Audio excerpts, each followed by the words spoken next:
Canada and Scotland have strong ties. In the 19th century, many Scots left to make a new and better life there, with many settling in areas where other Scots had settled. One couple to make the move was Murdo and Sophia Morrison, whose son became infamous. Murdoch Morrison, known as Murdo of Knip, had married Sophia Mackenzie of Barravas on the Isle of Lewis, and the couple had left for Canada around 1842 on the Ship of Hope. They settled at Lingwick on the Red Mountain. They became part of the Gaelic-speaking community at Lac Mégantic in Quebec. On 15th March 1858, Sophia gave birth to their son, Donald. She already had 6 children: Kirsty, born in 1845, Norman in 1847, Malcolm in 1849, Catherine, known as Kate, in 1851, Murdo in 1853, and John, born in 1855. Donald completed their family. By 1861, the family had moved to Ness Hill, a northern area of Lac Mégantic, in the township of Whitton, 2 miles north of the main town. Although they tried their best, they never made much money, and lived more or less a hand-to-mouth existence. When young Morrison reached 20, he decided to move out, moving first to Texas, then to Alberta, to work on a ranch and learn how to become a cowboy.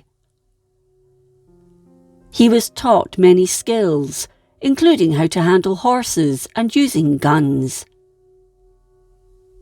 During his time there, he sent money back home to his parents. On his return home, Morrison helped pay off his father's debts, but when Murdo asked for more, he refused. Murdo was desperate for money, so turned to pawnbroker and mayor of Mégantic, the wealthy Lieutenant Colonel Malcolm Macaulay, to borrow 1,100 Canadian dollars. Murdo couldn't read, and this proved fatal, as Macaulay denied he'd ever repaid his debts, so the farm was to be sold off to pay them. So he could protect his rights on the farm, as he'd spent a lot of money on it, Donald took possession of Ness Hill in a judgment, and it was sold off by a sheriff's auction in Cookshire by Sheriff George Bowen on 18 September 1886. Although he actually won the auction, Morrison was short of 100 Canadian dollars in cash for the sale to proceed, so it fell to the next highest bidder, Macaulay, who did have the cash on him. On 8th January 1887, Macaulay took possession of the farm and gave the Morrisons 3 days to quit on 9th March 1887. Morrison had hired a solicitor to look into the matter, to try to stop the family losing the farm, but it was hopeless. Morrison found his parents a log cabin to live in near Marsden, now Milan, but was furious about what had happened. He harassed the new owners of the farm, Monsieur and Madame Augustus Duquette, who'd purchased it on 5th July from Macaulay. And one night at the end of May 1888, their barn was burned to the ground, with Morrison being the prime suspect for the arson attack. A bullet also just missed Madame Duquette, who was in the kitchen at the time. What followed was the longest manhunt in Canadian history.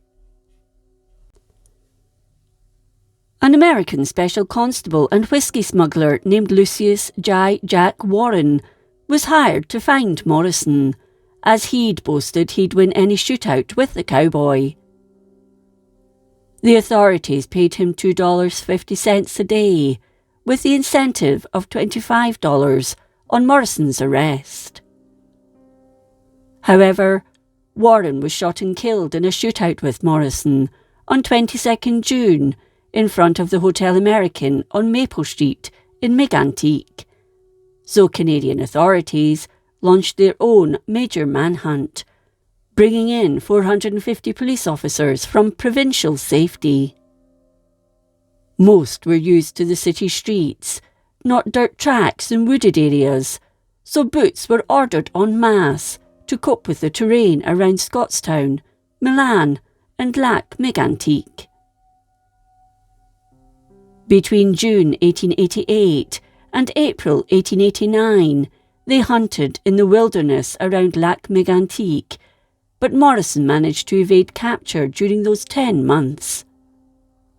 For most of that time, he was hidden by sympathetic locals who knew of the family's plight and the terrible treatment they'd received, even though there was a $3,000 Canadian price on his head. Homes, woods and ditches were all searched, but no one gave him up to the authorities. In the spring of 1889, Judge Dugas issued a notice of martial law to be implemented, and everyone in the district was forbidden from sheltering or feeding the fugitive. A few ignored the warning, and one, D.K. MacDonald, even put a poster up at Spring Hill Station with Morrison's portrait, and underneath the image were written the words, "An honest man." On occasion, it was said he walked past detectives looking for him, but he was so cool, calm and collected they didn't realise he was the man they were looking for. Eventually, a truce was agreed, so he could visit his parents at their log cabin, but his friends, especially his close friend Augusta, who would meet him at Ayer's sugar bush regularly to give him news, warned him it was too dangerous. Still, on 21st April 1889, he went to the cabin, but was ambushed and shot in the leg by Constable McMahon.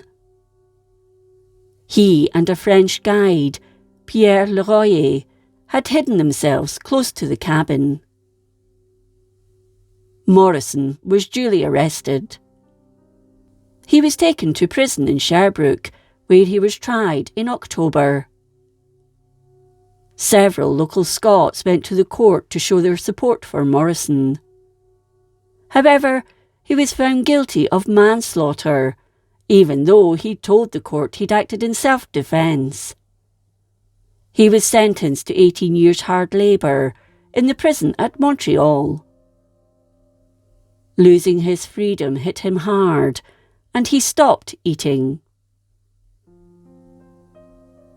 While incarcerated, he contracted tuberculosis. As a result of a petition for clemency, he was released just hours before he died on 19th June 1894, aged 36, of consumption. He was buried in the Gisla Cemetery on Stornoway Road in Milan. His mother had his headstone inscribed with the date of his incarceration, not his death, as she believed that was the day he really died.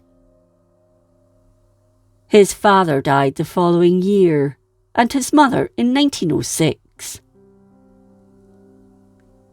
Donald Morrison's story is known both in Canada and on the Isle of Lewis. Such was the injustice felt by Scots Canadians and the Islanders. He is regarded as a folk hero.